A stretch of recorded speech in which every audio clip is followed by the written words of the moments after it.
വയനാട് ചൂരൽമല മുണ്ടക്കൈ ദുരന്തത്തിൽ കാണാതായ 32 പേരുടെ ലിസ്റ്റ് ജില്ലാ ദുരന്ത നിവാരണ അതോറിറ്റി അംഗീകരിച്ചു. ഇവരെ ദുരന്തത്തിൽ മരിച്ചവരായി കണക്കാക്കി സർക്കാർ ഉത്തരവിറങ്ങും. ദുരന്തത്തിൽ മരിച്ചവർക്ക് നൽകിയിട്ടുള്ള എല്ലാ ആനുകൂല്യങ്ങളും കാണാതായവരുടെ ബന്ധുക്കൾക്കും ഇതോടെ ലഭിക്കും.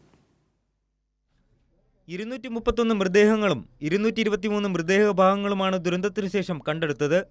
ഇതിൽ ആദ്യ ദിവസം തന്നെ തിരിച്ചറിഞ്ഞ് ബന്ധുക്കൾക്ക് വിട്ടുകൊടുത്ത 19 മൃതദേഹങ്ങളും DNA സാമ്പിളുകൾ ശേഖരിക്കാൻ കഴിയാത്ത 3 മൃതദേഹഭാഗങ്ങളും ഒഴികെയുള്ളവയിൽ നിന്ന് DNA സാമ്പിളുകൾ ശേഖരിച്ചിരുന്നു.